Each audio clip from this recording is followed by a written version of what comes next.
주실 고영석 교수님은요, 동국대 불교학과를 졸업하셨고요, 동대학원에서 석사 및 박사학위를 받으셨습니다.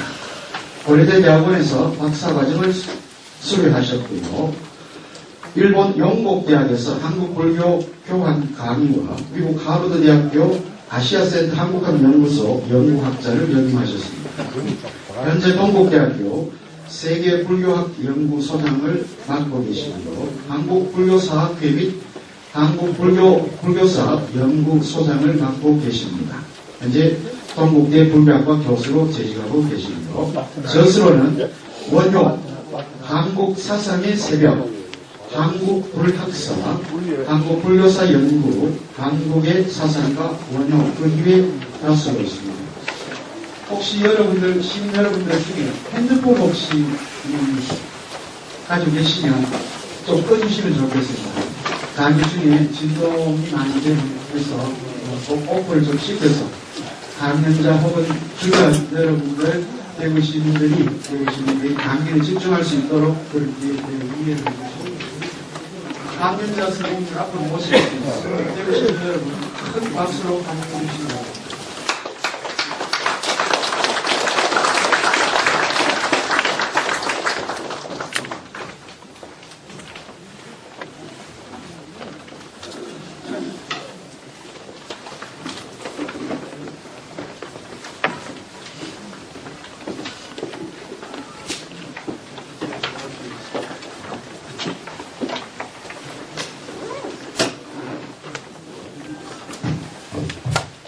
예, 반갑습니다. 지금 소개받은 고영석이라고 합니다. 저는 고향이 이쪽 경북 상주입니다. 근데 대구를 되게 그렇게 많이 오지는 못했고, 되게 김천에서 이렇게 올라가는 경우가 있었고 그랬습니다만, 초등학교 6학년 때 서울로 전학을 가서 계속 서울에 살았습니다. 그래서 이제 대구에 특강을 하러 올 때도 있고, 부산 이쪽 올 때가 있고, 서해 때문에 오긴 하는데, 대구로 올 때마다 가끔 참 독특한 도시다 이런 느낌을 좀 가집니다. 아마 제가 느끼는 경상북도의 얘기하고도 또 같이 겹쳐있기도 하면서도 조금 다른 모습도 있다는 생각을 가끔 가지게 되는데요. 하여튼 이 목요 철학 역사를 보니까 거의 35년이죠.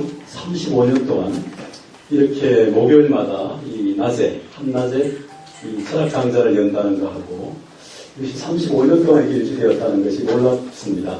그리고 보니까 거의 빈자리가 안 보이는 것 같아서 대구 분들이 참 대단하시구나.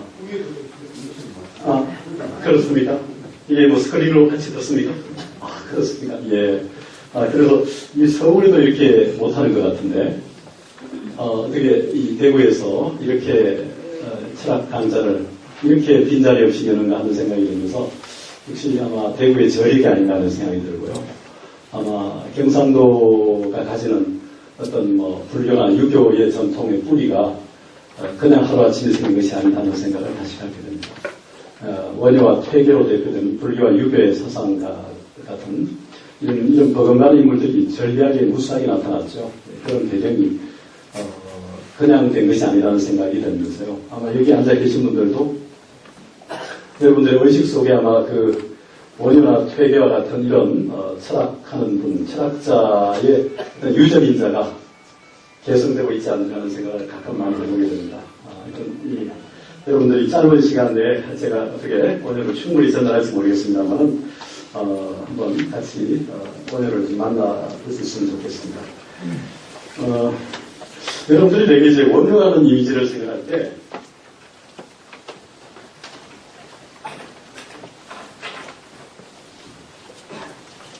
헬스가 없는 거죠.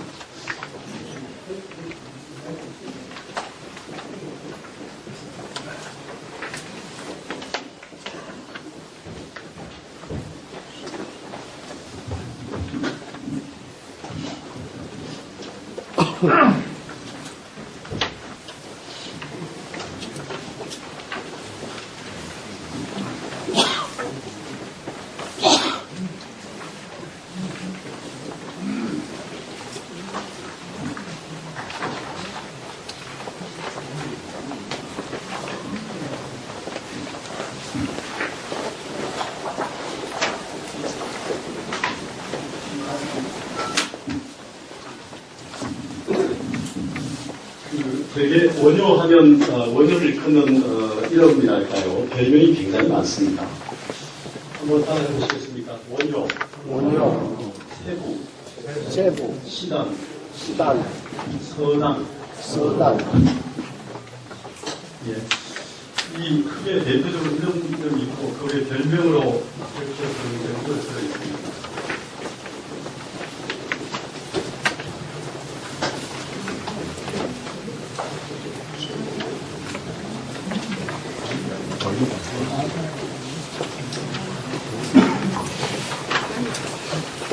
그 사람의 이름이 이렇게 여러 가지로 불린다는 것은 이 인물이 가지는 대중성 또는 어떤 뭐랄까요 어떤 민중 속에서 어떻게 살아남았고 살아오고 있는가 하는 그런 느낌을 가져가는데요.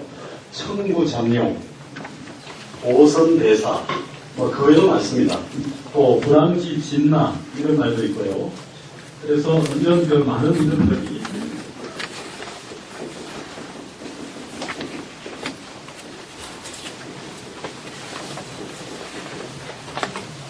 불황사의 진나라고 하는 인도 불교 논리학의 대가인 디그나가라고 하는 그 진나의 후신, 진나, 불황지 진나 또는 진나보살의 후신 이런 말씀이라면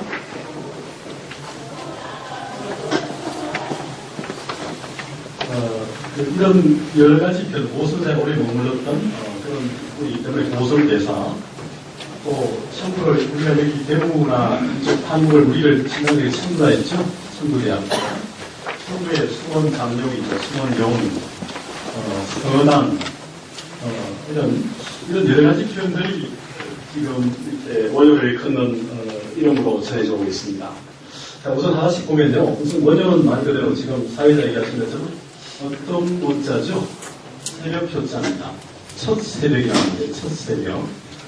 첫 새벽이라는 말은 이현선사가 삼국유사 원효불기의 원효라는 말을 이게 시단이라는 말로 부릅니다. 시단. 그러니까 시가 처음 시자죠. 첫 비로소. 단도 새벽 단자입니다. 그러니까 첫 새벽이에요. 원효의 대선 기신론 별기라는 젊은 시대 저술이 남아있고요. 조금 맞는 자기의 소가 남아있습니다. 그 별기 뒤에 마지막에 세부 참이라고 하는 이름으로 자신을 기술하고 있어요. 세부. 이게 요셋의 자도 되고 막힐셋도 되죠. 그러니까 이제 불교에서 우파, 사타, 우파시카, 우파세, 우파이, 남자 신복, 남자 여자 신복, 성신사称때 그러는데 이 세부라는 말은 그런도 이렇게 새벽 아래안을 쓰면 새벽이랄까요? 세법 이렇게 세부 이렇게 된 것에 사자 표기, 한자를 빌려서 표기하도록 됩니다. 그러니까 세부도 역시 새벽에 영남 바늘의 표기죠. 그리고 새벽이란 말입니다. 자, 이제 서당이 또 문제가 되는데, 서당이라는 말은 연학자들에서 있어와서 일본의 갈선날치가 대학생은 원효가 신라 때 반항 출신이고 구서당 중에 한 사람 있어서 그 안에 들어가 있는 어떤 그런 활동을 했기 때문에 그렇게 불렀다고 얘기하는 사람도 있고 서당을 원효 대사에 태코나 단호로 보는 경우도 있지만 그렇게 보기보다는 오히려 저는 역시 이 의미도 새벽을 나타내는 편이라고 봅니다. 그런 연구가 조금 있긴 한데요. 우리가 이제 그 사상을 얘기할 때 동남서파이지 않습니까? 동쪽 방향을 되게 말합니다. 동쪽에 부는 바람을 뭐라죠? 새바람이죠. 남쪽은 뭡니까? 서쪽은 뭡니까? 한이바람. 북쪽은 뭐죠? 된바람. 예. 자, 여기 동쪽이 새죠. 새. 새라는 것은 새로울 신자도 되고, 새라는 것은 동쪽을 나타내기도 합니다. 그래서 이 당이라는 것은 이제 마치 당간시주처럼 동방에 새가 뜨는 동방에 성인이 태어난 어떤 단 깃발이 있는 그런 단집 같은 그런 의미를 나타낸다고 해서 역시 그런 의미를 해석하는 경우가 있어요. 그래서 그런 경우는 이 석자가 삼국유사의 용례를 보면 세신자의 용례가 있고요. 반은 털 못다는 용례가 있어서 세털이다. 그래서 세털. 세털이라는 것은 뭐냐면 원효대사 모친이 이제 원효대사 임신을 하고 옛날처럼 친정에 가서 아이를 낳으러 이제 원효대사 부친과 함께 가다가 늦게 올라가다가 산기를 느껴서 갑자기 밤나무 자락에 부친이 입었던 털옷을 벌려서 걸치고 산처를 만든 그 산처에서 태어난 아이 정도인 것 같아요. 그러니까 옛날에는 그 이름을 붙일 때 어떤 버릇이나 특징이나 태어난 곳을 붙이거나 이런 등등으로 붙였을 텐데 아마 그때 처음에는 아마 그 원효대사의 아버지가 입었던 새 깃들을 엮어가지고 입었던 외투 같은 것을 깔거나 가리고 만든 산처에서 태어난 아이 정도에 비해서 새털 이 정도 불렸던 걸로 생각합니다. 이런 부분을 이제 한자로 표기하니까 서당이라는 말로 이렇게 표기를 했던 거로 추정이 됩니다. 그래서 이제 큰 틀에서 보게 되면 지금 원효, 세구, 시단, 서당 이런 말들이 전부 새벽을 나타내는 말이죠. 새벽은 하루의 출발이기도 하면서 동시에 뭡니까? 어떤 의미에서 원효대사는 새벽의 의미를 저 중성까지 높여가지고 고대 사람들이 따라가기 힘들 정도로 높여놔서 그 새벽이 단순히 새벽이 아니라 출발을 정점까지 올려놓은 그런 인물이 아닌가 하는 생각을 저는 가끔 해보게 됩니다. 그래서 아마 오늘 제목도 되게 제가 한길사시만 편전 제목도 원효 한국 사상의 새벽이 부르셨는데 이게 이제 원효 한국 사상 한국 철학의 세력 이런 표현들을 많이 써보면서 아무래도 그 한국의 철학의 문을 열은 그런 인물로 이제 원효를 얘기할 때 이름과 맞물려서 그런 얘기를 많이 합니다.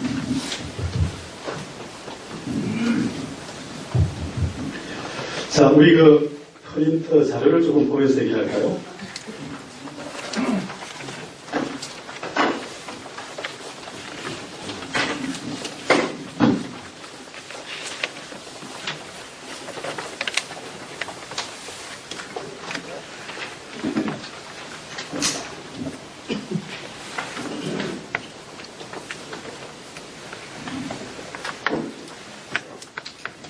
여러분들이 원효 하면 떠오르는 이미지 같은 겁니다. 1차적으로 선임이다, 성녀다 이렇게 생각을 많이 가질 것 같은데요. 사실 원효대사 하면 그런 이미지도 물론 있지만 좀 더 크게 보면 당시의 대표적인 사상가, 철학자 이런 의미로 읽히는데요. 한 예로 한길사에서 위대한 한국인이라는 평전 시리즈를 100권을 기획할 때 저도 좀 같이 했었는데 그때 제목을 이제 인물을 선별할 때 한기사 사장 같은 분도 원래 이제 밀양 출신이고 언론 출신이지만 처음에 이제 원효, 진울 또 여러 인물을 할 때 그냥 마치 논계 또는 이런 인물과 똑같은 급으로 생각하려고 하더라고요. 그 사람 출판인이니까 똑같은 책 한 권 이런 정도로 생각하니까 그래서 이제 가급적 그분은 불교 인물, 이 성녀들을 많이 넣지 말자 이런 얘기를 해서 저는 그렇게 얘기했습니다. 당시에 그 출가자인 성녀들은 특히 학생들은 지금 오늘날의 관점에서 그게 단순한 종교인이 아니고 종교를 넘어서서 철학자이고 사상가라는 의미로 봐야 된다. 근데 오늘의 관점에서 특정 종교의 성직자라는 관점으로 자꾸 보면 굉장히 좁아지고 제한된다. 그런 얘기를 한 적이 있습니다. 그래서 한 12명 정도를 기획하게 됐는데 100권 중에 12명 가까이 성녀들을 이제 하나의 철학자, 사상가로서 허응당 보호를 비롯해서 이렇게 많은 인물들까지 배치가 됐는데 그 필자들이 온전히 소화를 못해서 책이 나오지 못했고 몇 건밖에 못 나와서 그 시즌은 중단이 됐지만 하여튼 원효라는 인물을 생각할 때 너무 여러분들이 선입견으로 성녀다, 불교의 성직자다 이런 이미지를 좀 넘어설 필요가 있다는 생각을 합니다. 특히 이제 불교 신자가 아닌 사람들은 특히 그런 선입견을 많이 가질 것 같은데요. 오히려 하나의 철학자로, 사상가로 보면 굉장히 편해질 수 있습니다. 최근에 외국의, 유럽에 보면 K-팝이라고 하는 한류 그룹들이 있지 않습니까? 근데 여기 보니까 K-팝이 최근에는 이제 K-팝, 뿐만 아니라 이게 나중에 궁극적으로 K-클래식까지 가더라고요. 그러니까 처음에는 이제 한국 드라마, K-팝 음악, 한국 이제 문화까지 가다가 요새는 한국 고전, 한국 사상, 한국 철학까지 가서 이 국악하는 사람들이 유럽에 가서, 이제 한국어를 가르치지 않습니까? 한류의 영향에 의해서. 그러면 이제 사람들이 하는 얘기들이, 좀 더 이제 한국을 알고 싶으니까 한국의 사상이나 철학을 가르쳐 줄 수 있느냐, 이런 요청을 한답니다. 그러니까 시작은 우리가 드라마나 영화를 가지고 시작했지만 이제 K-팝을 건너서 이제 K-팝, K-문화까지 가서 이제는 K-클래식까지, 고전까지 가고 있다는 거죠. 그러면 이제 서양에서 한국을 알려고 할 때 궁극적으로 한국의 핵심이 할 수도 있고 아주 정수할 수 있는 게 결국 뭐겠습니까? 한국인들의 의식 속에서 만드는 사상이고 철학이 아니겠습니까? 그럴 때 결국은 이제 원효나 진울, 퇴계, 율곡 이런 인물들이 조명이 되겠죠. 그럴 때 그때 어느 종교의 인물이라는 의미가 중요한 게 아니라 그 사람들의 사유세계가 진짜 한국인들의 오랜 전통 속에서 이 땅의 토양, 문화, 의식, 언어, 풍토 이런 것들을 아울러서 그 속에서 발효되고 숙성된 그런 사상이냐 하는 것이겠죠. 그럴 때 그런 것이 과연 뭐냐 이런 문제일 텐데요. 그럴 때 아마 원효의 사상을 하는 것이 그런 일심이다. 원효 일생을 크게 한 세 가지로 나눠서 본다면 화된, 태통, 줄여서 화대로 보기도 하고 이렇게 따라서 앞에 있는 화대로 보기도 하는데요. 뒤에 태통까지 보고 그 다음에 이제 위에 그리고 없는 대중교화에 이렇게 해서 이 세 기호 정도로 한 인물의 일생을 볼 수가 있습니다. 네. 이제 원효 사상의 핵심이 뭐냐 할 때 사실은 일심의 철학이다. 이렇게 얘기할 수가 있을 텐데요. 일심, 한마음. 이 일심의 철학은 한편으로 원효의 것으로만 한정될 것이 아니라 불교의 본질이기도 하고 또 하나는 이 마음의 철학은 불교뿐만 아니라 유교나 유교를 현대화했던 성리학 또는 양명학까지 사실 이 마음의 철학으로 전개되거든요. 그리고 깊은 영향을 미치는 것이 역시 원효입니다. 그러니까 한국인들의 의식과 마음, 그것으로 인한 벽장 의식과 심청 마음의 의미를 가장 깊고 가장 넓게 가장 조직적으로 체계한 인물이 원효라고 할 수 있어요. 그래서 이제 그런 의미가 어떤 거냐를 이제 얘기를 정리하려면요. 우선 좀 시간 내에 얘기해야 되기 때문에 1페이지 좀 펴보십시오.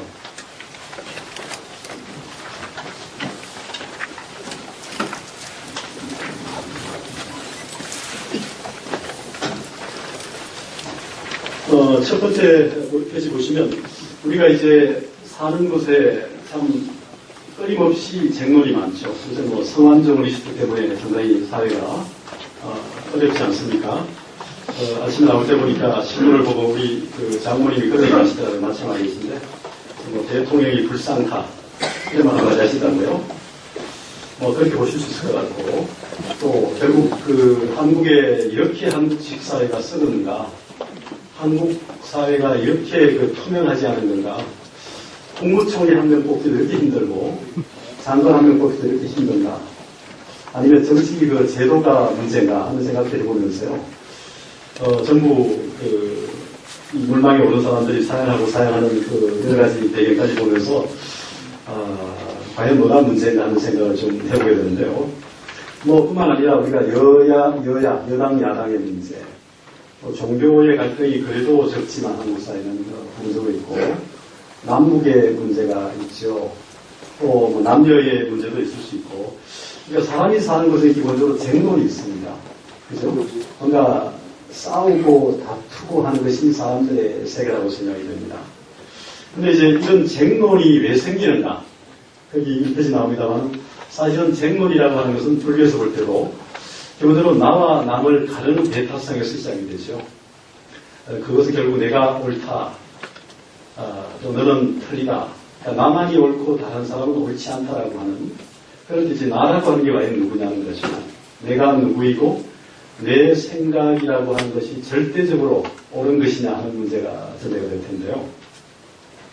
그래서 이제 불교에서 말할 때 흔히 내가 있다라고 하는 유아의 의미를 넘어서서 나라고 할 만한 것이 없다라는 이제 무아를 얘기하죠. 결국 끊임없이 우리는 변화 속에서만 존재하는 것이지 않습니까? 순간순간 생하고 순간순간 멸하는 그 존재가 잠시 지속되는 것일 뿐인데요. 사실은 우리가 변하지 않는 것이 없지 않습니까? 어제 내와 오늘의 내가 다르고 젊은 시절에 그 탄력 있고 팽팽했던 피부들이 지금은 그렇지 않잖아요. 하루하루가 달라지는 느낌도 있는 것처럼 이렇게 모든 것이 변화합니다. 이 변화한다는 사실을 인정하고 사는 것하고 인정하지 않고 사는 것은 굉장히 다르죠. 그런데 우리는 되게 인정을 하지 않고 살고 싶어 하지 않습니까? 내가 가지고 있는 것, 내가 누리고 있는 것, 이런 거를 좀 더 오랫동안 누리고 오랫동안 가지고 싶어 하지 않습니까? 그래서 사실은 고통이 생기죠. 내 몸의 건강을 비롯해서 나의 지위, 나의 집, 나의 소유 등등이. 근데 이 변화라는 것을 생각하면 이렇게 이제 흘러간다는 것 중에 흐름 속에서 내가 존재한다고 생각하면 문제가 해결이 되는데, 그게 그렇지가 않은 게 우리들의 사실은 병일 수 있죠. 첫 번째 나온 것도 결국 뭡니까? 내가 있다라고 하는 것. 이게 이제 아집이고, 나의 것이 있다라고 하는 게 아소집입니다, 사실은요. 내가 있다. 나의 것이 있다. 이런 것이 이제 아소집이고, 또 나뿐만 아니라 나와 대응하는 어떤 세계라는 실체, 어떤 사물이나 이런 것들이 있다라고 하는 것이 이제 법집입니다. 모든 싸움은 사실은요, 아집과 법집 때문에 일어난다고 하는 겁니다. 내가 있기 때문에 대상이 있고, 내가 있기 때문에 나의 것이 있고, 대상이 있기 때문에 법의 집이 있다는 거죠. 여기에서 문제가 되는데, 이게 결국 뭐냐면 고정된 사고, 그러니까 변화를 인정하지 않으려 하는 사고로부터 시작된다는 거죠. 자, 모든 것은 변화하지요. 변하지 않는 게 있습니까? 변하지 않는 게 있습니까? 변하지 않는 게 있는지 한번 얘기해 보십시오. 변하지 않는 것은 사실 없습니다. 굳이 말하면 변하지 않는 것이 없다는 그 사실은 변하지 않죠. 무슨 말이 가시겠습니까? 예, 이게 중요한 겁니다. 우리 변화를 인정하면서 살 때 우리가 자유로워질 수 있는데, 불교도 결국은 궁극적으로 자유, 대자유를 추구하거든요. 부처라는 존재도, 붓다라는 존재도, 눈을 뜬 깨친 사람이라는 존재도 결국 뭐냐면요, 영원한 대자윤이거든요. 자윤이 되겠다고 추구하는 것이고, 부처가 되겠다고 부처가 바로 대자윤이거든요. 과거, 현재, 미래 3세를 자유롭게 넘나드는 존재. 이게 인간이 꿈꾸는, 또는 인간이 실현시킨, 그러니까 석가모니 같은 존재가 실현시킨 그런 것이죠. 그럴 때 이제 그 인용문을 잠깐 보겠습니다. 자, 아까 원효대사의 머문 절이 고선사라는 절이 있어요. 경주 그 덕동 때문에 넘어가는 묻혀버렸지만, 덕동 때문에. 고선사는 절에 오래 머물러서, 아까 고선대사라고 부른다는 얘기를 했었는데, 왜 그랬으니? 이런 얘기가 있습니다. 그의, 비문, 고선사 서담화산 비인데요.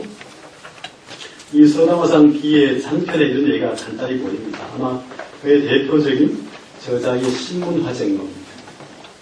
모든 10가지 또는 그 이상의 여러 쟁론을 10가지 형식으로 묶어가지고 쟁론을 화해시킨 그런 문서인데, 이제 일부밖에 안 남아있습니다. 2권짜리가.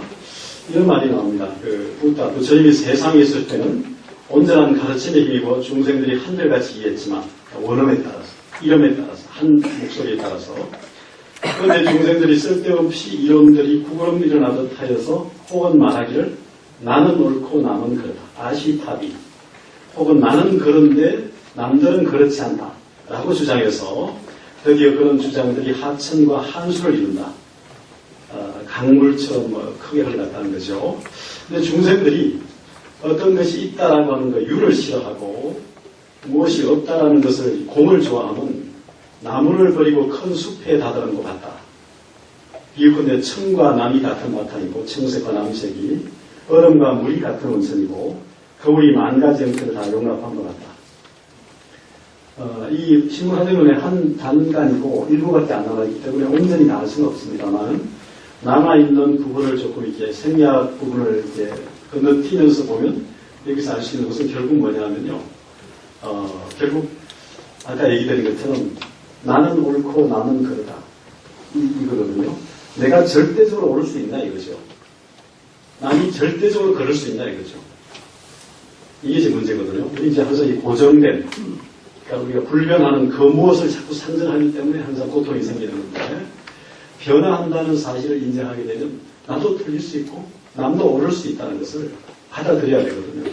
우리는 체면 때문에, 처음에 한번 내뱉은 말 때문에, 어떤 것 때문에 항상 그것을 철회하고 수용 참여하고 자기 생각을 바꾸고 이런 것들이 잘 안 되잖아요.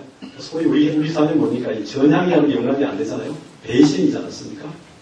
그래서 뭐 김재하 씨이 요전에 뭐 하나 스터디 타락했다고 얘기하는 사람도 많은데, 예를 들어 김재하 씨를 이렇게 만나보니까 그런 얘기 하더군요. 자기가 그렇게 열심히 얘기를 했는데, 북한에서 좌파들이 찾아와서 죽어라고 하더라는 거죠. 죽어라. 우리 전체를 위해서, 우리 전체를 살기 위해서 너는 죽을 준비가 없다. 제발 좀 죽어달라는 얘기를 하는 걸 보고, 이제 거기서 바뀌었다는 거죠. 자기가 어떻게 살았고, 누가 시켜 산 것에 스스로 그렇게 한 30년 살았는데, 보시면, 이렇게, 그렇게 살았는 이념을 가지고 60년, 40년, 직접 그렇게 와서 찾아와서 죽으라는 거예요. 그렇게 얘기를 하니까, 이 사람이 이제 더 이상 이게 자기가 환상에서 깨어났다는 거죠. 그래서 그렇게 됐다는 얘기를 하더라고요. 거기에 대해서 또 여러 가지 이해가 또 다를 수 있겠지만, 어쨌든 간에 이 고정된 어떤 고정불변한 사고, 이게 항상 문제가 되는 거죠.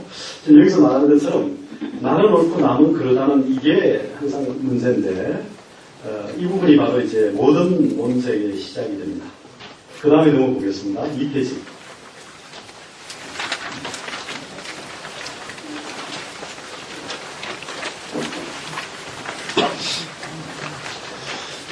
이제 원효대사의 저작의 한 조사에 따르면 105종, 103에서 105종 정도 종이고요. 건수는 한 5권에서 한 12권 정도 되고 있는데 100% 다 남아있지 않기 때문에 엄밀하게 통계를 내기 쉽지 않습니다. 대략 그 정도 된다는 것이고요. 현재 남아있는 것이 한 20여 종 남아있습니다. 20여 종 남아있는 것만 보고 가지고도 원효라는 사람이 얼마나 대단한 인물인가를 알 수 있는데요. 그 중에 이제 가장 대표적 저작 중에 몇 가지가 있죠. 아까 우리 사회자 소개하셨던 건강산내경론이 있고요. 대성기신론 소라고 하는 주석서가 있고, 정유시대 했었던 별기가 있고, 또 거의 유명한 화엄경 소가 일부 남아있습니다.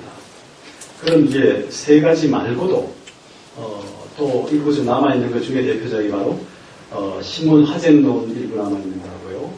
열반경 종요, 법화경 종요, 대해도경 종요, 종요라는 말은 안 씁니다. 원래도 종요. 종요라는 말은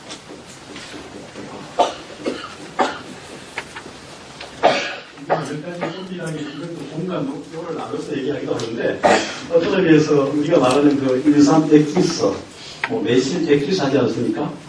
그 우리가 총지라는 다라이를 총지라자, 오음이라는 말에 이 태초와 유지와 완성이 다 들어있는 것처럼 시작과 유지와 완성이 오음이라는 게 액기서, 어떤 요지 이런 의미죠. 그러니까 법화경의 화엄경의 어떤 것의 요체, 종이라는 게 종지고 거간 뜻이고 깊은 뜻이고 여러 가지 마루종자이지 않습니까? 지대제 꼭대기 있는 가장 핵심된 의미 이런 것일 텐데, 이런 저작을 제법 많이 남겼습니다만은 남아있는 것이 많지가 않아서 8종의 서문을 서거정의 동문선에 앞에 싣고 있다 하는데요.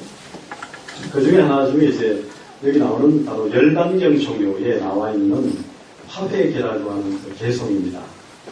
한번 읽어보시겠습니까? 여러 경전의 분적 이해를 통합하여 온갖 흐름의 한맛으로 돌아가게 하고 부처의 뜻에 지극히 공정함을 전개하여 대가의 묻 주장을 화해시킨다. 자, 우리가 이제 여기 낙동강이 시작이 어디서 됐습니까? 한강의 시작을 황금찬 시인은 그렇게 표현했더군요. 하늘에서 비가 오면 한 물이 떨어져서 소나무 솔 가지, 솔잎에 묻은 물방울 한 방울이 떨어져서 한강이 시작됐다는 거예요. 우발수가 어떻게 나 이렇게 해가지고 흘러가서 바다로 가게 되면 바다에 가면 어떻습니까? 3%도 되지 않는 소금기가 전 바다를 짜게 만들지 않습니까? 그러니까 모든 물이 바다로 가서 하나가 되듯이 그 물이 모든 사물을 받아들이듯이 바로 바다에 가서는 짠맛이 하나가 되죠. 거울은 모든 사물을 다 받아들이지 않습니다. 이런 건데, 바로 이제 이 큰 바다, 한 맛이죠. 짠맛인 한 맛으로.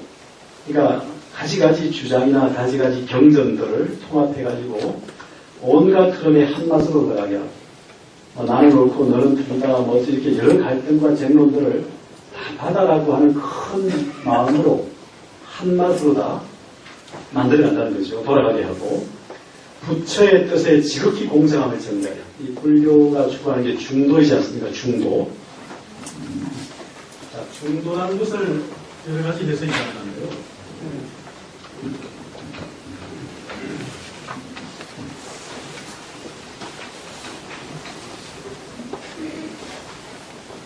불교의 핵심이 뭐냐 할 때 여러 가지 정의가 있습니다만은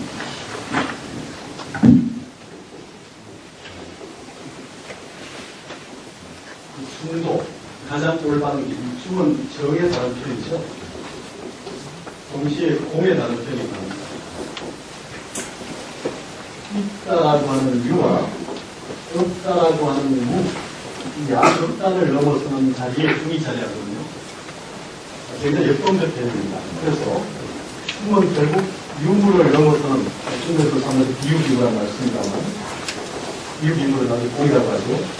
그러니까 있다 없다라는 존재론적인 유무를 넘어서는 그 자리에 중이 자리하고 그게 바로 다르다는 의미고요.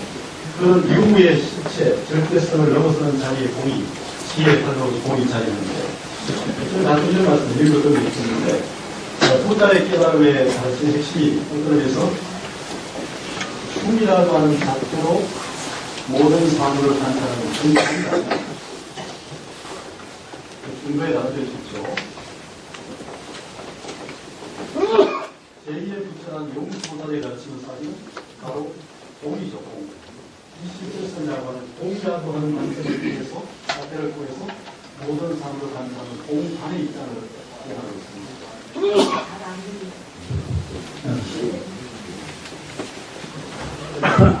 예, 잘 안 들립니까? 음성을 높여 주시면. 알겠습니다. 예. 그 다음에 이제 고구려 출신의 승랑대사라고 하는 분이 있는데, 고구려 출신의 승랑이라고 하는 분은 바로 이 정이라고 하는 관점을 통해서 정만의 철학을 정의합니다. 무덕정만, 얻을 바 없는 정만. 또 중국의 천태 지자대사 같은 인물은 이 묘라는 말을 통해서 묘법연화경 묘를 통해서 이 충공정의 표현인 묘를 통해서 묘관을 제시합니다. 여기 이제 우리의 원효대사는 같은 맥락에서 이 화를 통해서 화를 통해서 이 자신의 전체 철학을 펼치거든요. 일심을 얘기하면서도 이 화라는 의미가 가지는 의미입니다. 충, 공, 정, 묘, 화가 같은 의미에 따른 표현을 기하고 있는데요. 불교의 핵심이 중도 또는 연기하면 중도 연기 조금 더 구체화하면 중도는 사선제 연기는 시연기 이런 말을 씁니다만 이런 방식을 통해서 결국 불교가 설명이 되는데요.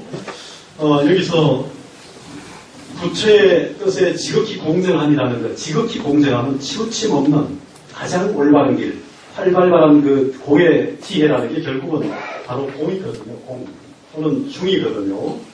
그런 그 지극히 공정함, 치우침이 없는 그 이론을 전개해서 여러 사람들, 대가의 무주장을 화쟁하고 태통시킨다는 것이죠. 이런 의미가 이제 열반경 종회에 나옵니다만은 열반경이 최후의 경전이라는 의미에서 최후의 이론으로 볼 수도 있지만 여기서 말하는 화해경 한편으로는 바로 불교가 지향하는 부다의 가르침 자체가 지향하는 부분을 가장 잘 보여주고 있다는 것이죠. 그래서 원효대사가 입적하고 난 다음에 그 나라에서 우리 출신 육두품 우리가 성골, 진골, 육두품 17관명이 있지 않습니까? 육두품 출신으로 추정이 되거든요. 뭐 어느 사람은 오두품 얘기도 합니다만 육두품 출신이다 보니까 경주 설씨 쪽이죠. 나중에 입적하고 난 다음에 이 성골, 진골이 아니어서 그랬을 수도 있겠는데 크게 주목받지 못했던 것 같아요. 그러나 이제 원효대사가 요섭공주와 인연, 아유라 공주와 인연을 맺으면서 나라의 사위가 되니까 좀 달라지긴 했지만 또 역시 신라가 망하고 난 이후에는 그렇게 주목을 받지 못하다가 다시 주목을 받은 시점이 언제냐면 바로 고려의 의천이 있죠. 고려 문종의 넷째 아들 의천이 문종의 9명 아들 중에 왕자 중에 2명이 출간했는데 그중에 의천이라고 있습니다. 의천. 의천. 이 의천이라고 하는 우리 본명이 아니라 석수라고 하는 이름인데요. 석수라고 하는 인물인데 후가 중국 그 송나라 철종의 이름이 휘가 후이어서 피해가지고 자인 의천을 씁니다. 승사를 갖는 사. 의천을 썼는데 의천이라는 인물이 이제 원효를 재발견합니다. 그래서 형왕인 숙조에게 추청을 해서 원효 같은 위대한 인물을 우리 국가에서 적어도 제대로 동경을 할 수 있는 계기를 만들어 달라고 얘기해서 이제 그때 바로 국사에 추구하는 겁니다. 사부니까 국사로 해서 그 국사의 이름이 뭐냐 바로 화쟁국사입니다. 그 2페이지 나오죠? 화쟁국사. 화쟁이란 말 자체가 바로 아까 얘기한 것처럼 모든 이쟁, 다양한 주장의 이쟁을 조화시킨다는 거거든요. 그래서 화쟁국사라는 그런 이 국사에 반의를 올리고 의상대사를 원교국사, 원만한 가르침, 원교국사라고 해서 바로 화엄교의 국사로 그렇게 추봉을 하죠. 그게 바로 3페이지 나옵니다. 3페이지 보십시오. 원효 입적 이후에 이제 제가 애장왕 때 아까 고스나 드당하서 기가 쓰고 또 고려 석후 의천에 의해서 추청이 돼가지고 원효 대사에게 화쟁국사라는 시호가 되어집니다. 또 나중에 의천은 제불황사 효성령이다 해서 비문에서 그의 그 생평을 바로 백가의 상이한 주장의 단서를 화해시켜 일대에 지극히 공정한 이론을 얻었다. 원효의 전 저작, 전 생평을 이 한마디로 압축해서 바로 화쟁국사라는 시호를 내리게 했다는 거죠. 또 김구식의 그 화쟁국사 영찬, 그 영찬, 진영에 산을 붙이는데 거기도 크게 김구식조차도 찬양가 있고 또 그래서 이제 명종 때는 또 화쟁국사 비를 출입합니다. 그 다음에 이제 그 백운 이규보 같은 정도 도성거사 찬가에서 원효대사를 머리를 켜는 거사로 그러니까 요석 아유가 공주와 인연을 맺고 난 다음에 걔를 환계, 반납하고 제가 거사로서 소성거사, 복성거사, 소성거사로 자칭하면서 그렇게 살았죠. 그래서 소성거사 찬이라고 하는 유명한 문장을 남깁니다. 그 다음에 또 나오는 하천단이라고 하는 인물이 해동정 수자 모에게 주는 관고, 그 관에서 아니면 관고 내용에 백가의 상이한 주장들을 화해시키고 선교, 그게 선과 교를 다 함께 비유시켜 회통하였다 하는 이런 표현을 하고 있습니다. 이런 수사는 삼국유사에서 조국 이름에 원효 불기, 거리낌이 없는 원효다. 구에 거림이 없다는 거죠. 자, 이런 맥락에서 원효대사가 바로 이 화쟁이라고 하는 이름으로 국사의 명명을 칭호를 받았고 그의 대표적 저작이 바로 신문 화쟁론이라고 하는 저작이 하나 있습니다. 물론 1심이 대표적 저작이지만 그의 저작 이름 속에 1심이 나오는 저작은 없고 화쟁만 나오는 것이 유일하게 하나 있습니다. 그럼 이제 그 다음 페이지 좀 보면요. 4페이지에 원효를 1심 국사가 아니라 1심 보살이 아니라 화쟁국사라고 준 그 의미가 어디있냐를 좀 생각해 보자는 겁니다. 근데 원효 사상의 핵심을 화쟁이라고 했다면 과연 화쟁이 사상이 될 수 있느냐 아니면 논리 논법이냐는 문제인데 저는 개인적으로 화쟁은 사상이보다는 논법이고 논리로 보고 싶어요. 그래서 역시 사상은 1심이라고 하는 맥락에서 보자고 하는 것이고요.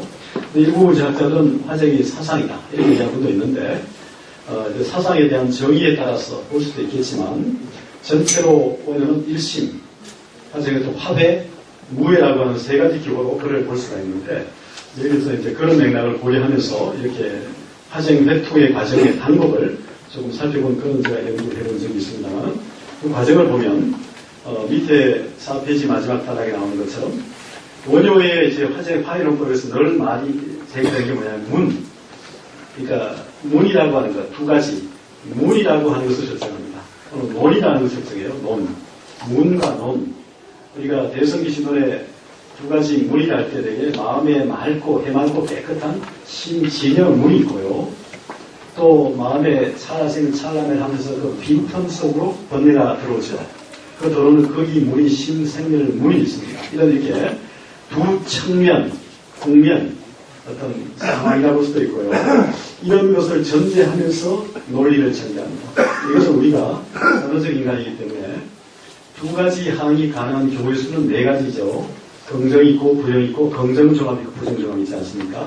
그럼 우리가 논리에서 얘기할 때는 역시 긍정과 부정처럼 유와 무의 논리가 가장 대표적으로 전제될 수밖에 없는데 그럴 때 이 문의 의미가 바로 심진여 심생멸문처럼 원효가 많이 쓰는 은밀문 혈료문 이런 것처럼 드러내는 방식, 감춰서는 방식처럼 이런 문의 방식을 통해서 또는 이제 야견론 논의 방식으로 이렇게 쓰는 그런 방식이 있는데 그런 걸 통해서 결국 화쟁해통이라는 방식에서 여기 나온 것처럼 4페이지 마지막 따라 나오죠. 각 문과 각 논들의 주장과 논란과 해통의 과정을 화쟁하고 해통하는데 그 화의 방식이 해, 화, 통, 해처럼 거꾸로 다양한 주장을 화해시키고 해, 이쟁, 경문의 해석을 조화시키며 화, 해문, 글이 서로 다른 것을 통합하여 통문이 뜻이 서로 같은 것에 배합하는 회의동 이런 방식으로 전개해 간다는 것이죠. 그래서 화제 해통시키는 방법들이 있습니다. 글이 서로 다른 것을 통합해서 뜻이 서로 같은 것에 배합합니다. 중요한点이거든요. 우리는 이제 글과 뜻을 너무 쉽게 일치시키지만 우리가 손가락과 다리 분명히 구분이 되듯이 그런 방법이 있죠. 수사학이 있고 실제 그 의미가 있을 텐데 그래서 신입형, 신입배처럼 입표와 키가 분명히 있을 거예요. 그런 그 관계 속에서 설명해 간다는 것이죠. 예, 그럴 때 오늘 이제 그 다음 단락이 아침과 진만 화학식인데 조금 좀 전문적인 용어로 들립니까? 어떻습니까? 괜찮습니다. 괜찮습니까? 예. 자, 우리가 일심이라는 게 뭐냐 할 때요. 원래 대표적 사상을 일심이라고 할 때 이 마음이라는 거 불교가 추구하는 대장경을 고려대장경 8만 대장경을 한마디로 정리하라 하면 되게 일심,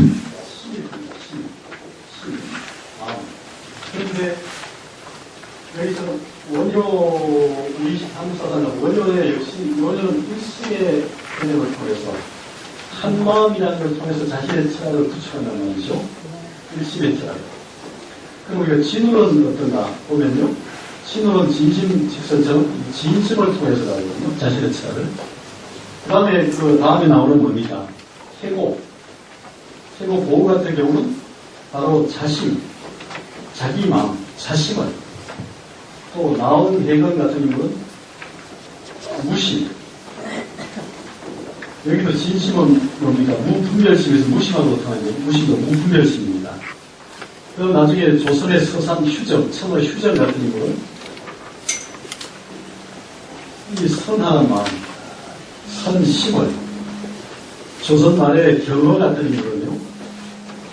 조료심을 좀 줄여서 조심이라는 말씀인데 조심이라는 말이 대장에 많이 나옵니다. 자신의 마음을 비춰보면서 조심을 또 만해한 용어들 같은 경우는 유심, 그러니까 오직 유자로 썼습니다만 그래서 잡지는 또 이렇게 생각 유자로 쓰는데 유심을 우리 성철 수사 같은 경우는 도로 무심을 쓰는데 저는 이걸 돈심이라는 말로 만들었습니다. 돈심. 즉각적인 거죠. 돈. 시간적 개입을 행하지 않는. 이 심을 통해서 이렇게 자신의 철학적 기호를 만들어낸다는 거죠. 근데 이제 이럴 때 원효의 일심이라는 것이 사실 화엄경에 나오고 기신론에 나오는 얘기들이죠. 그럼에도 불구하고 이 일심의 지형도를 가장 촘촘하게 만든 인물이 이제 원효라고 보이는데요. 가장 깊고 조직적으로. 대장경에 보면 거기 5페이지 보십시오.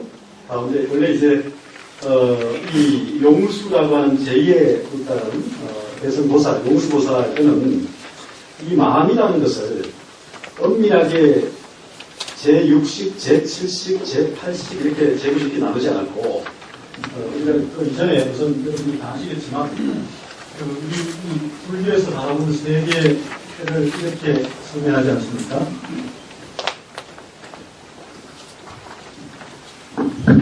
일체라고 하는 거, 일체법이라고 하는 거 되게 그 6건이 있고, 이게 안건, 위건, 비건, 설건, 신건, 의건 하지 않습니까?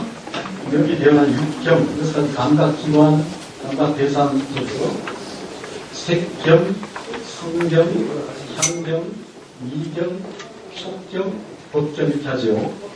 자, 이 감각적 기관인 6건과 그 감각적 대상인 6경이 있지 않습니까? 여기서 이제 12처라고 하는 12가지의 생장처, 우리의 의식과 경험을 생장시키는 12처라고 하는 것이 되죠. 1처는 오늘 아침 눈을 떠가지고 보고, 듣고, 맛보고, 맛보고, 냄새 맡고, 부딪히고 생각하는 것이 오늘 하루에 이 시간까지 나의 전부지 않습니까? 아침에 눈을 떠서 눈으로 대상을 보고, 귀로 소리를 듣고, 코로 냄새를 맡고, 혀로 맛을 보고, 몸으로 감촉을 느끼고, 생각으로 이 감각적 대상까지를 감각적 대상과 다 아우르지 않습니까? 이게 바로 일체거든요. 우리의 삶의 전부입니다. 오늘 아침에 눈을 떠서 지금 이 순간까지 보고, 듣고, 맛보고, 냄새 맡고, 부딪히고 생각하는 것이 나의 하루의 전부죠. 그렇지 않습니까? 이게 일체법이에요. 근데 안거는 색경을 열해서 안식이 생깁니다. 이게 이제 의식인데, 우리 의식 활동이 있는데요. 그래서까지 6인식 6활동인데, 자, 눈으로 보는 의식, 안식, 이식, 비식, 설식, 신식이 생깁니다. 이게 바로 감각적 의식인 전오식이에요. 그 다음에 이 감각적 의식을 총괄하는 제6식이 있습니다. 제6식이 바로 요별경식이에요. 요별경식. 자, 요별경식은 뭐냐면, 원래 이 식이라는 게 우리가 산스크리트로 이제 비전양이라는 말 쓰는데요. 이 식이라는 거, 이 식. 안다, 우리가 무엇을 안다, 지각한다는 것은 실제로 이 안다는 전야의 거의아이라는 적조가 붙는데 거의아이가 뭐냐면 이런 겁니다. 어떤 조절은 A와 B로 나누다, 나누고 쪼개고 다르게 아는 거거든요. 알기는 아는데 A와 B를 나누고 다르게 아는 것이 우리가 식별한다. 식별하죠? 식별하는 것이 요별경식입니다. 대상이라는 격을 구별해가지고 알요자, 요별해서 아는 의식이라는 거. 이게 제6식인데, 전5식을 눈으로는 대상을 보는 의식, 귀로는 듣는 의식, 코로 냄새 맡고, 혀로 맛보고, 몸으로 부딪히는 개별적인 인식을 구분해서 안다는 거죠. 제6식은 그걸 다시 총괄한단 말이에요. 그리고 요별경식이라는 제6식은 요별경식. 제7식은 우리의 사량 분별의식인데요. 뭡니까? 바로 사량의식인데, 이건 마르라식, 마노비기나 마르라식이라 하죠. 그 다음에 그 밑에 제8식이 있습니다. 제8식이 아뢰야식. 신력에서는. 국에서는 알라야식, 아려야식, 아리야식, 이런 표현이 있어요. 이게 바로 우리 인식과 경험을 저장하는, 유해 주체의 식을 저장하는 의식입니다. 그다음에 그 밑에 제9식. 이거는 바로 아마라식. 아라는 게 부정적으로 말라가 원래 건넵니다. 이걸 흔히 무구식. 때가 뭐좀 백정식이죠. 아주 깨끗한 의식. 이게 바로 부처의 의식이고 부처의 마음에 불지고 불신입니다. 이게 아마라 이거는 바로 여기 흔히 말하는 저장의식이죠. 저장의식이고 장식 저장의식, 마라식은 사량의식, 아치야겐 아만아이라고 하는 4가지 번뇌를 수반하는 수번뇌를 하는 사량의식이고, 이것은 바로 흔히 말하는 분별의식이라고 볼 수 있어요. 자, 여기서 전5식 있고 제6식 있죠.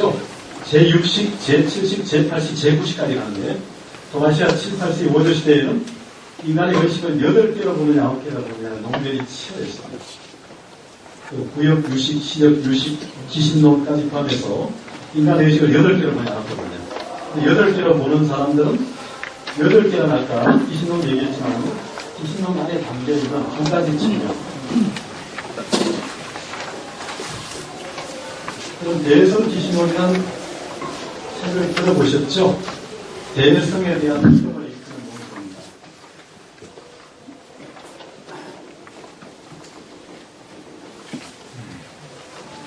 여기 2가지 본이 있는데요. 진제라고 하는 3장이 번역한 게 있고, 그 다음에 다음에 실산안타 상당히 걸려있습니다. 이게 이제 구역이고 신역인데, 우리가 구역을 되게 봅니다.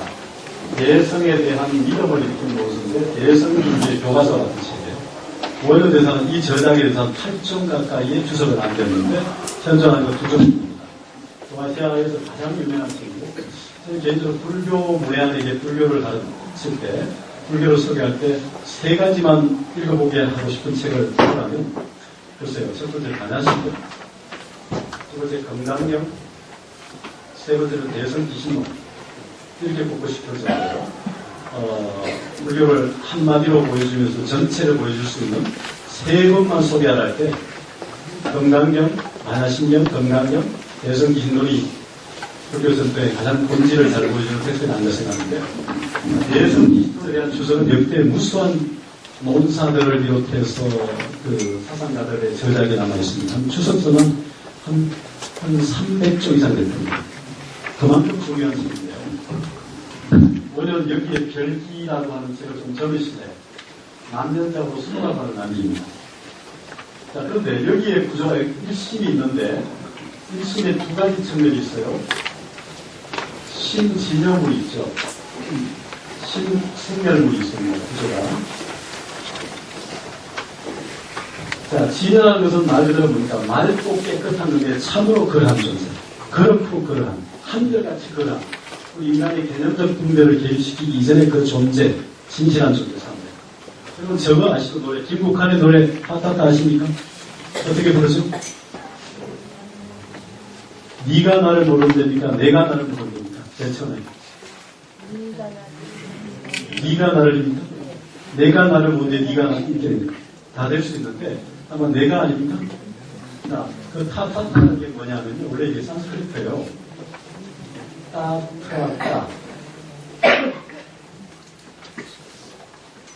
이 따, 기억이 있으니까 따가 올라가는데, 우리가 소개할 때 먼저 우선 뭡니까? 웰자의 시스템 하나요? 이렇게 제가 타타타고 그러지만, 이게 무슨 말이냐? 이게 바로 진여란 말이에요. 뭐뭐 산스크리트 진여가 우리 타타타입니다. 빈손으로 왔다 빈손으로 가는데, 수위한 걸 건져 짜서 그러잖아요. 공수의 공수인데, 그 노래 그렇지 않습니까? 이게 바로 진여예요. 진여의 원래 의미는 뭐냐면 진리에 대한 표현이기도 하고 여러 가지 정의가 가능한데 말 그대로 보면 참으로 그러한 존재, 그렇고 그러한 존재, 여여, 한결같은 이력, 여기에 다른 표현이기도 한데요. 진여를 가능한 이것들은 청정한 상태, 맑고 깨끗한 건데요. 자, 우리의 마음의 맑고 깨끗한 청면, 어떤 그런 차원, 어떤 양상, 이런 걸 우리가 볼 수 있는데, 맑고 깨끗한 상태.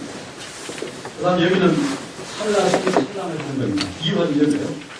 세계에서 가장 빠른 사나이가 누구죠? 세계에서 가장 빠른 사나이. 우사인 볼트가 100m를 얼마에 뛰었죠? 예? 아니죠. 국제올림픽 1.58분이시죠? 예.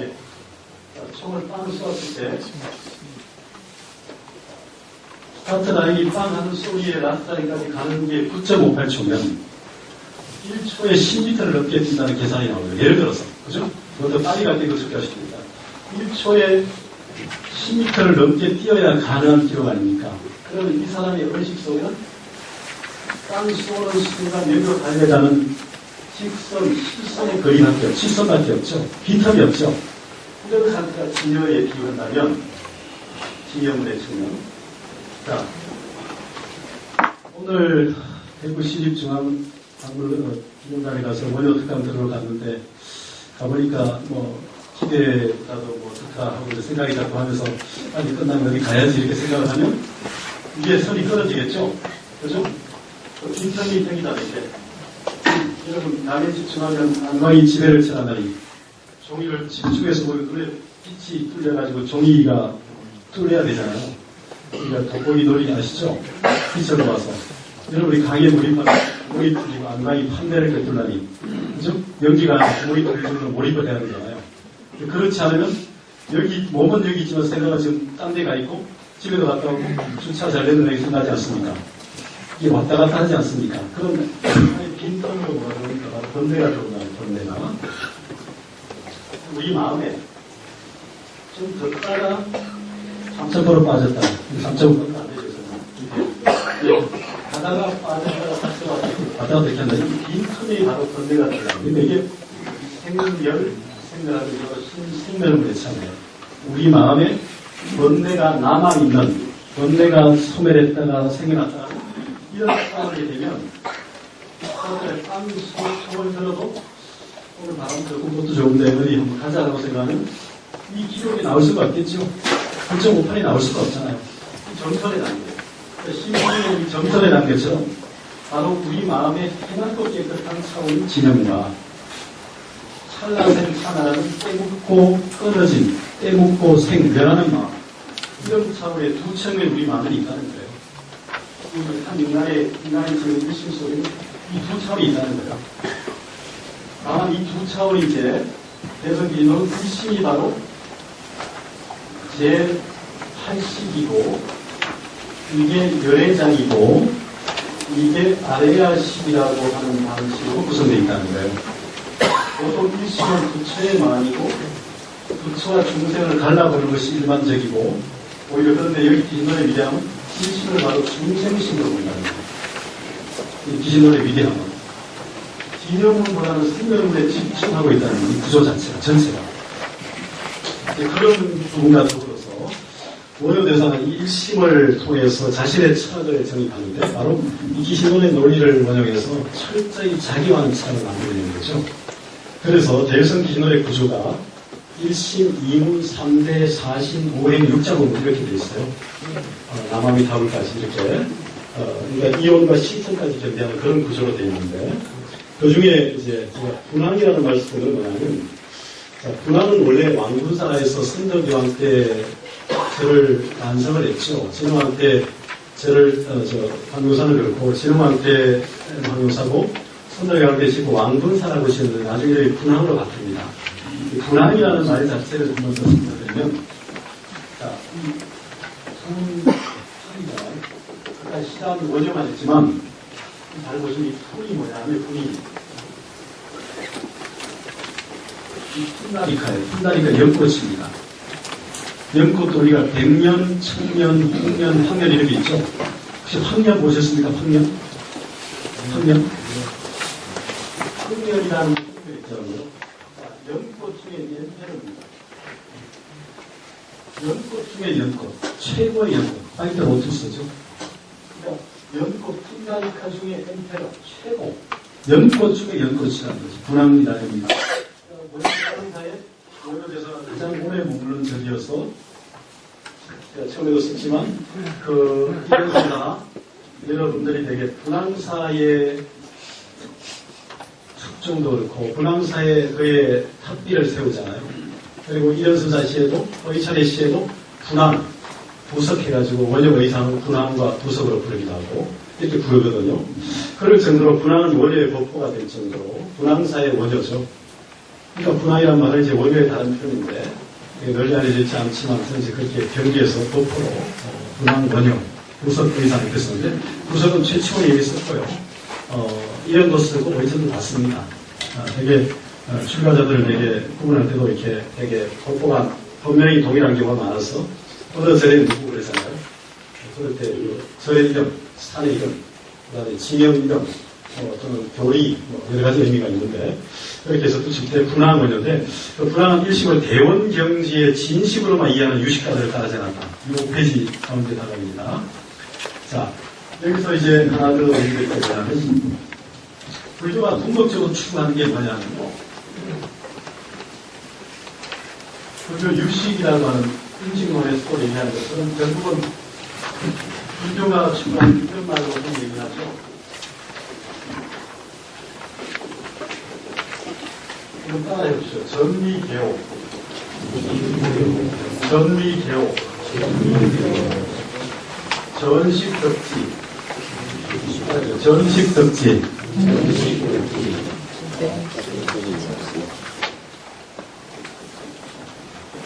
자, 이 미혹할 미자입니다. 불을점자, 열대자, 실체가. 자, 미혹한, 물레와 같은 미혹을 뒤집어가요. 전환시켜가지고 깨침의 세계를 연다는 거예요. 미래의 세계를 벗어나서 깨침의 세계로 들어오는 것이죠. 다시 말하면 이제 무식에서는 유구라는 말을 쓰는데요. 우리가 비가 오면 되게 지구에 빗은 비가 들어오죠. 우리 마음도 제대로 잘 여기지 못하는 바이러스가 침투해서 감기가 들어오는 것처럼 밖에서 들어오는 또 누구? 아싸요. 안에서 나오는 또 누구입니다. 번뇌를 할 때는 번뇌가 있는 인식을 변화시켜서 번뇌가 없는 번뇌가 없는 무루질을 얻는 게 유식의 목표로 불리의 목표입니다. 무슨 말인지 아시겠어요? 번뇌가 있는 유루식을 변화시켜서 번뇌가 없는 무루질을 얻게 하는 게 불리의 목표입니다. 하는 편이죠. 여기 전5식, 제6식, 제6식, 제7식까지 전5식이라는 성소잡지. 그러니까 전5식을 성소잡지. 제6식을 여기 나오죠? 여기 나오죠? 뭡니까? 이 페이지에 보면 그건 다 여기 써 있진 않군요. 자, 성소잡지, 묘관찰지,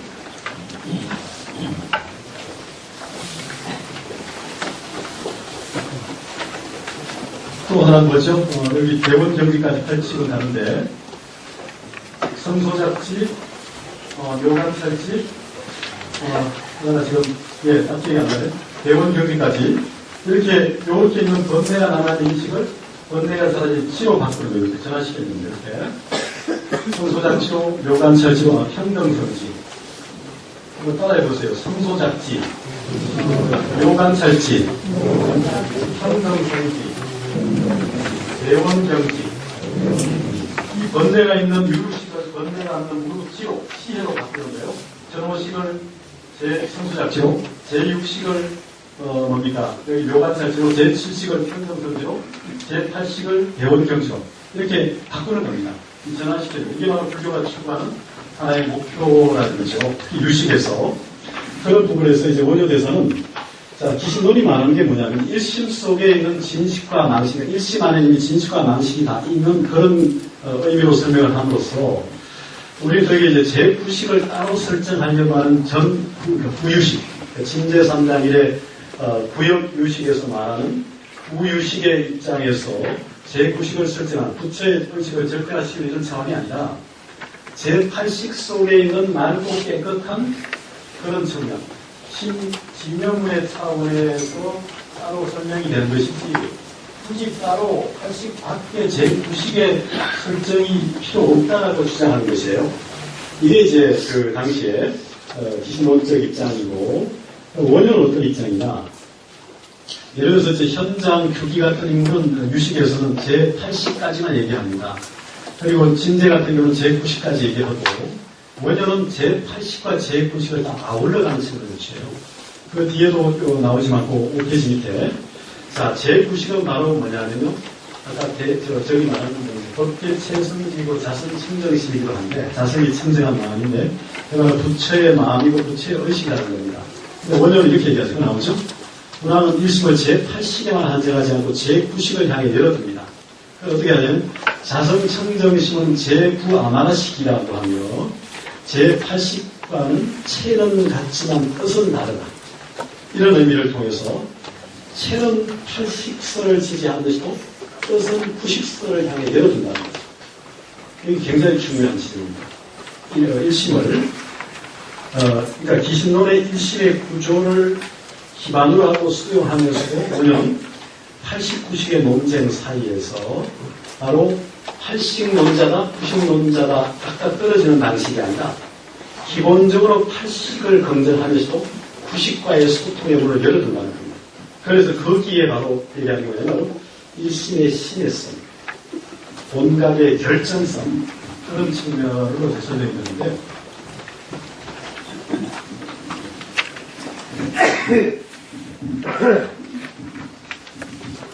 그의 건강 삼매 경론과 대성기도 수에서 많이 부분이 보이는 부분인데요. 그러니까 우리 원리성 여기 중심이 있죠. 자, 이렇게 뻗어가려고 하는 게 구심이지 않습니까? 구심. 이렇게 나가는 원심이잖아요. 예. 자, 여기서 우리가 1심이라는 게 있죠. 1심. 원효 대사가 금강산맥 1심 지원이라는 말을 씁니다. 1심 지원. 1심이 있죠. 1심이. 이렇게 1심. 1심 지원과 1심의 문제예요. 원효 대사의 중요한 사상적 지향이 이런 말로 이제 금강산맥 경론이나 등등에서 표현되어 있는데, 불교의 이런 표현하고 같습니다. 불교가 추구하는 게 되게 이런 말을 크게 해주세요. 예, 상구보리 하와중생 들어보셨죠? 보이십니까 이게? 예, 상구보리 하와중생. 마이크를 좀 가까이 대야 되겠군요.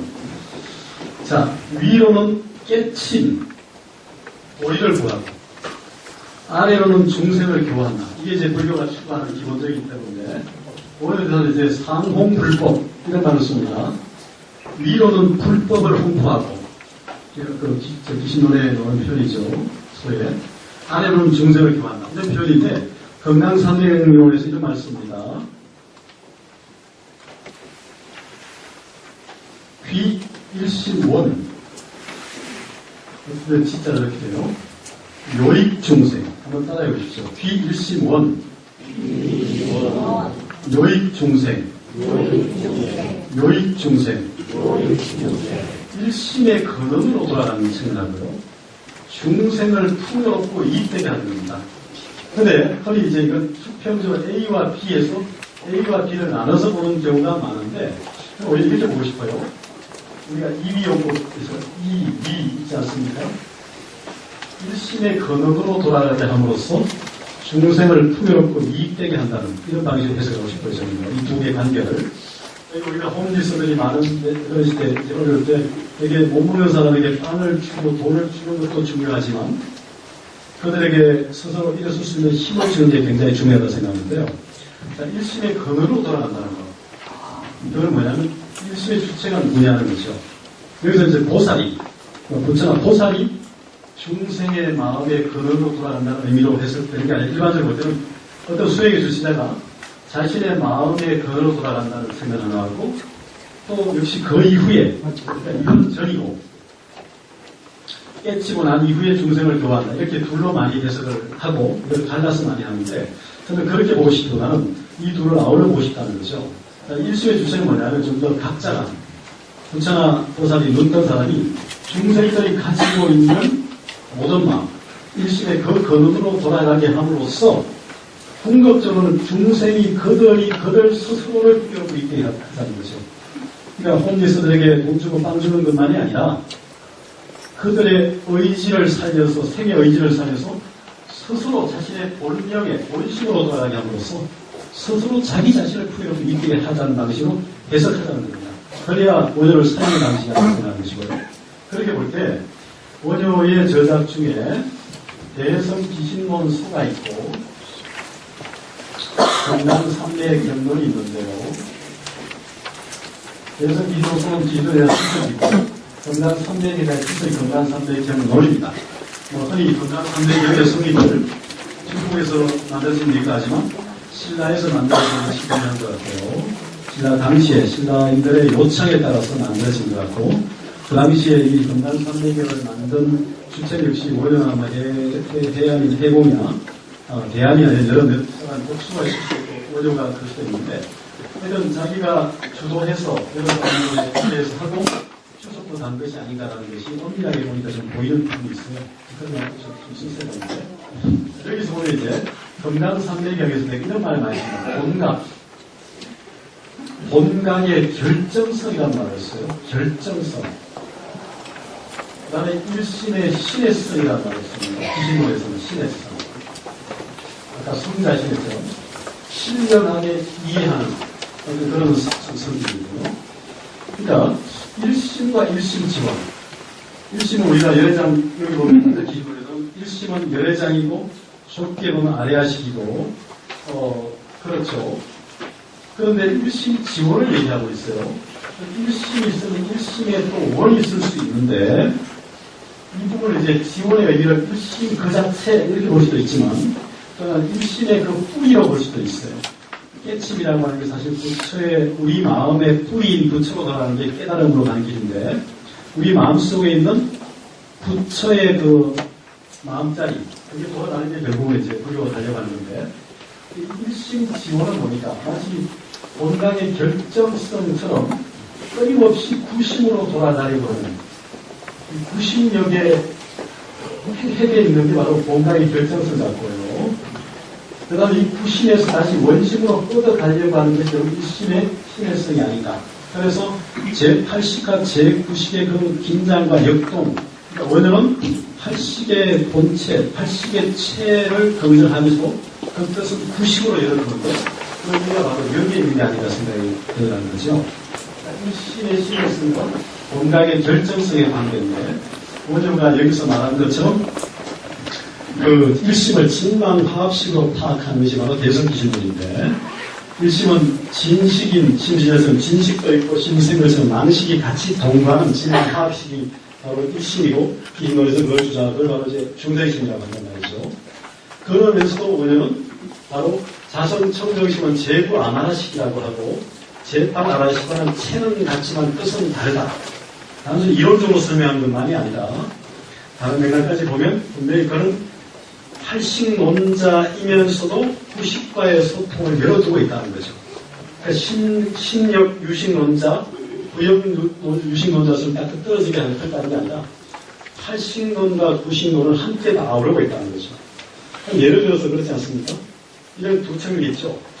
불교가 궁극적으로 성불하는 게 목표라면 나는 부처 되지 않을 거야. 내가 감히 어떻게 부처가 되겠어라고 자불지심, 자비지심을 갖는 사람이 있죠. 나는 소비자로 남을 거야. 내가 감히 어떻게 부처가 되겠어라고 생각하는 사람이 있다면 이 사람은 결국 뭡니까? 이런 사람들을 위해서는 바로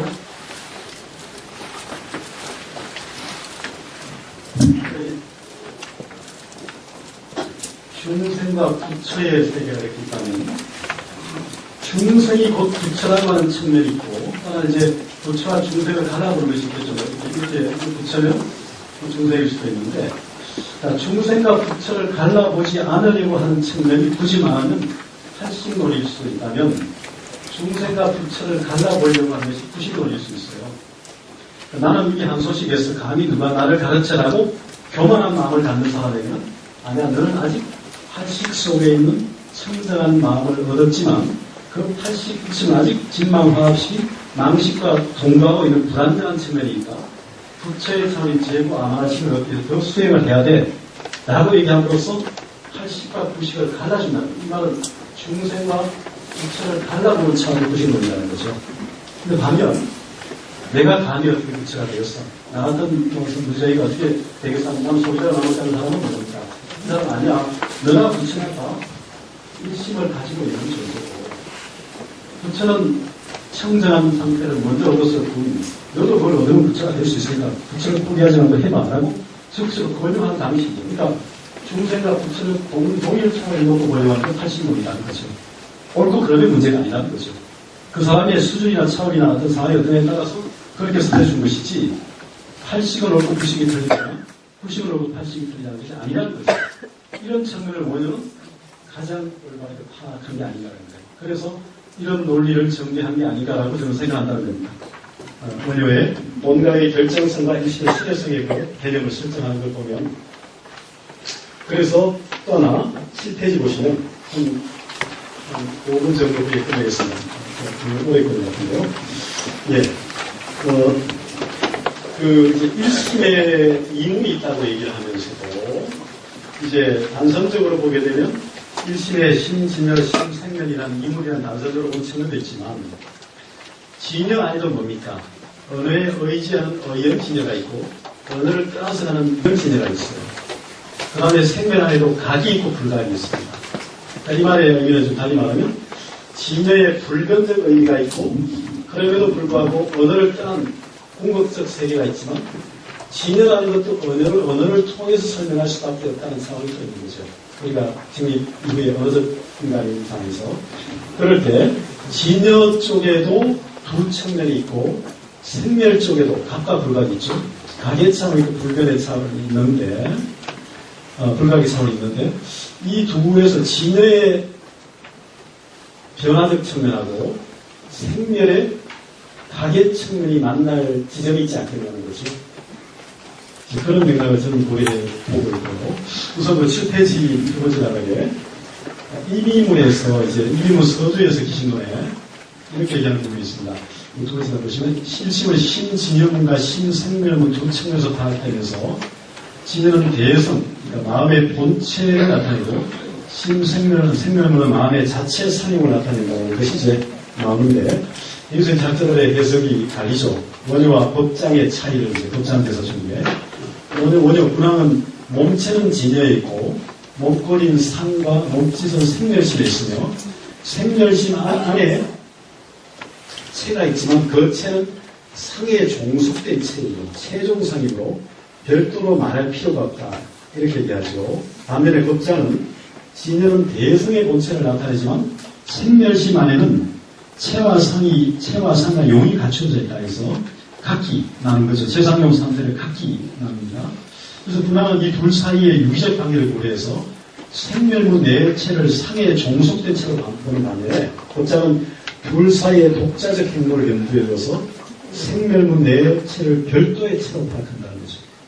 이게 바로 진여와 생멸심에 대한 두 사람의 미묘한 차이인데, 여기서 원효가 이렇게 두 별도로 보지 않고 이렇게 대성의 자체를 나타냈다는 방식이 생멸심 내의 본각심이고 생멸의 체와 생멸의 인이며 이 때문에 생멸심 내에 있다는 거. 그래서 진여문 안에서는 대성의 체라고 말하고 생멸문 안에서는 자체라고 하는 것은 깊은 까닭이 있다고 하면서 그 의미가 스스로 드러난다. 이런 얘기를 할 거예요. 상과 영에도 두 가지 뜻이 있으니 하나는 열애장 속에 헬 수 없는 본성의 공덕의 상을 나타내는 것이고, 이게 바로 상대 뜻이고, 또 열애장의 불가사의한 의욕을 나타내는 것이, 이것이 곧 용대의 뜻이다. 다른 하나는 진여가 일으킨 염상을 상이라 하고, 진여가 일으킨 정용을 용이라 한다고 하면서, 진여의 정도는 진실로 염이 없지만, 다만 무명으로 운섭되기 때문에 곧 염상이 있는 것이다. 무명의 염법에는 본디 정업이 없지만, 다만 진여로 분석되기 때문에 정용이 있는 것이라고 덧붙이고 있다는 거죠. 그래서 하나의 일심인 일심과 넓은 대성과의 관계를 해명하는 부분으로 보이고요. 원효는 일심 내의 신진여문과 신생멸문뿐만 아니라 대성과 신진여문과의 관계까지 고려하고 있는 것으로 보입니다. 이런 맥락을 보게 되면 생멸심의 불변적 특성, 진여의 불변적 특성에 상호 관련성도 해명하는 아라야식 개념을 또 제기해야 되는데, 이 아라야식은 열애장이라고 규정하고 있다는 그 의미, 기신론이 그렇죠. 이런 부분에서 바로 열애장은 현상계에 머물고 있는 인간이 어떻게 진여로 돌아갈 수 있느냐, 이 많은 대답을 제시한다는 거죠. 하지만 모두가 진여를 특집으로 하는 인간이 어떻게 미혹한 상태에 놓이게 되는가라는 생각을 제시하지 못하지 않는다는 거죠. 그런데 기신론에서 열애장과 동일한 의미를 지니면서 그러한 강조점을 달리하는 또 하나의 개념을 아라야식은 제시한 것이 아닌가 합니다. 이렇게 보면 일심과 아라야식의 관계를 천천히 해명하고 있고, 이 과정에서 자연스럽게 바로 이제 신에서 문제가 아마라식과의 관계 속에서 얘기되고 있는 게 아닌가, 이런 생각을 좀 해보게 됩니다. 그리고요, 또 분리와 부자의 문제가 그 다음에 또 있는데, 그래도 좀 전에 얘기한 부분하고 좀 겹쳐 있어서 그러고요. 그 다음에 이제 마지막에 페이지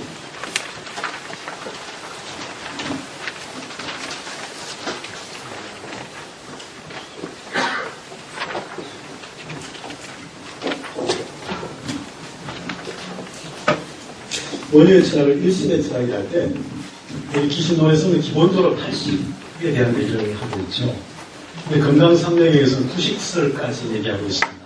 본강의 결정성이라는 것을. 그래서 이제 원효는 일심의 역동성과 신의성의 의의를 부여하고, 그래서 일심이해와 일심인간 이해를 이제 확장시켰다고 생각하는데요.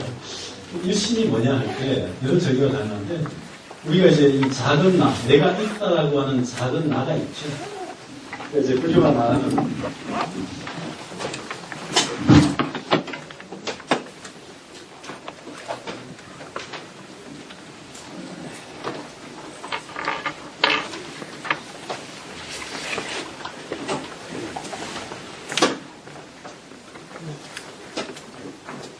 작은 나, 내가 있다라고 하는 이제 어떤 유아 를 넘어서서 내가 없다라고 하는 무아, 무화로 가서 더 큰 난이 사실은 이제 화음식으로 말하면 무장무예가 될 텐데요. 예, 화음에서 무장무예, 장도에도 없는 여기는 이제 개라고 하는 것이 있고 여기는 이제 애라고 하는 것이 있고 작은 나를 넘어서서 큰 나로 나아가는 것이 끝이 아니라 더 큰 나로 나아가는 과정인데요. 일심에 대한 정의를 조금 더 이렇게 표현해서 보면 거기 나온 것처럼 바로 작은 나의 자각을 통해서 큰 나와 더 큰 나로 나아가게 하는 것이 결국은 일심이 말하려고 하는 것이 아닌가. 일심이 바로 모든 것의 근거이고 우주적 나인데 그 일심 안에는 일심이라고 하는 것 안에는 작은 나도 있고 큰 나도 다 있고 더 큰 나도 있는 거죠. 그러니까 일심이 이렇게 있다면 이 작은 나도 있고 더 큰 나도 있고 큰 나도 더 큰 나가 있는데 나가 있고 큰 나가 있고 더 큰 나가 있죠. 그러니까 불교가 말하려고 일심 안에는 충성이 다 갖추고 있는 마음이 일심이 있단 말이죠. 나의 마음이 있죠. 근데 그보다 더 유아라고 하는 이 나를 넘어서서 더 큰 나의 무아의 단계까지로 가는 큰 나로 하는 측면이 있고 그 전체라고 더 큰 나이 어떤 대야죠. 대야 마하트마 대야의 차원까지 일심은 다 담겨 있다는 거죠. 문제는 우리는 작은 나의 일심을 가진 사람이 있고 큰 나의 일심을 가진 사람이 있고 더 큰 나의 일심을 가진 사람이 있는데 작은 나의 중생이 큰 나를 거쳐서 더 큰 나로 가는 부채가 된다는 거죠. 이런 차원으로 가기 위해서는 역시 우리가 말하는 것은 수행을 통해서 본대를 끊고 유루식을 전환시켜서 무루지로 전환하지 않는 한 큰 나, 더 큰 나로 가기 어렵다는 것입니다. 머리로는 이해가 되지만 가슴으로는 이해가 되지 않고 온몸으로 살지 못하지 않습니까? 아는 대로 살지 못하잖아요. 아는 대로 사는 사람이 성인 아니겠습니까? 그러니까 암과 삶의 거리를 어떻게 최소화하느냐. 최소화하는 게 우리의 관건일 텐데 무화시킨 존재가 성인이겠죠. 암과 삶의 거리를 무화시킨 존재가. 결국 우리가 이제 암과 삶의 거리를 최소화시키는 고민을 하고 그런 삶을 살려고 할 때 어떤 좀 질적 삶의 질을 생각하는 사람이 있을 것이고요. 그런 의미를 우리가 좀 가지고 살면 그 사회가 건강하고 아름다운 사회가 될 텐데 아마 적어도 원효대사는 일심화의 무예라는 과정을 통해서 크게 세 박자의 삶을 살았던 것 같아요.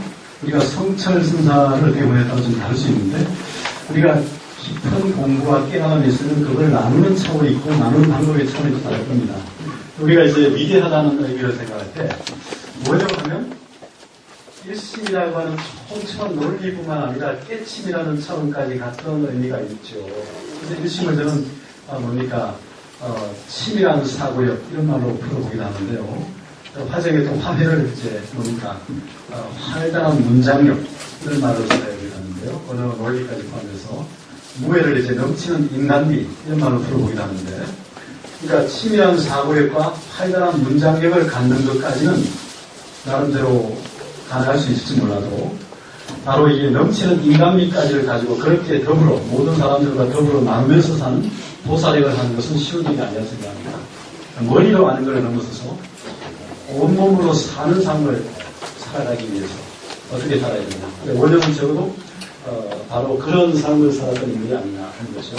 그렇게 살았던 인물들이 있겠죠. 그런데 인도에는 부처 홀다 같은 존재가 있을 것이고 우리나라에 원효 같은 인물이 있겠죠. 그래서 원효를 우리 한민족의 부처님이다 이런 얘기 같은데 우리가 성철 같은 분도 위대하지만 그러한 삶은 또 원효와는 또 다르죠.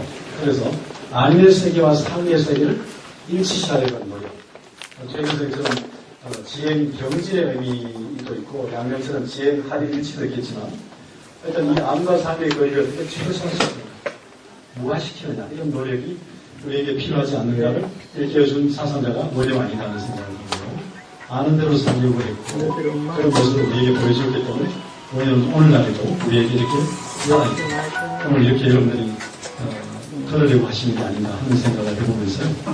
원효에 대한 생각을 단순히 한 일인의 생각이 아니라 당시 신라 당시에 원효 같은 인물이 한 100여 명이 있다고 생각하시면 원효는 한 사람이 아니고 그 많은 사람들의 사이를 총집대성한 인물, 집약한 인물이 원효로 나타나는 게 아니라 그런 생각을 해봅니다. 그래서 우리 시대에 원효 같은 인물이 필요하다면 그리고 그를 원효만한 인물이 나올 만한 에너지가 준비되어 있다는 거예요. 그래서 왜 우리 원효 위에 원효 같은 인물이 안 나오느냐 이런 얘기를 많이 하는데 한 예로 우리 김진호 목사 아시죠? 우리 개명대 세학교 나오신 것 같고 목사신데 우리 가까운 에세이슨 중에 왜 신라는 527년의 불교 공인 이후에 100여 년 만에 원효 같은 인물이 나왔는데 한국 개신교는 100여 년이 넘어도 원효 같은 목사가 안 나오느냐 이런 얘기를 그걸 많이 얘기하더라고요. 맞는 얘기거든요. 그러니까 원효의 사상은 단순히 불교만이 아니고 이 땅의 정수, 저 위에 풍류부터 시작해서 고조선의 경천 사상이나 고목신앙이나 우리 전통 고유의 신앙까지를 아울러 가면서 불교를 이 땅의 가장 체질에 맞게 또 가장 불교답게 그리고 이 땅의 토양과 문화와 언어와 체질과 문화를 잘 가다듬어서 가장 원효답고 가장 한국적인 사상을 만드는 게 아닌가 그런 생각이 들고요. 그래서 우리가 천지삼재라는 그런 사상의 흐름도 있고 또 그 가장 한국인들의 유전인자와 기시에 맞는 사상을 만드는 인물이 원효가 아닌가 하는 생각이 들고요. 그런 의미에서 아마 원효를 한국 사상, 한국 철학의 새벽이라고 하는 게 아닌가. 그다음 원효 이후에 새벽이 중천까지 올라가서 너무 높여놔가지고 우리가 원효를 따라가지고 흑흑거린지 모르겠는데 그래도 원효를 만나면서 원효 이후에 원효 같은 인물이 나올 수 있는 우리가 토양이 되고 미끄럼이 되려고 노력을 해야 또 그런 원효가 나오지 않겠나 하는 생각을 해보게 됩니다. 예, 강의 마치겠습니다.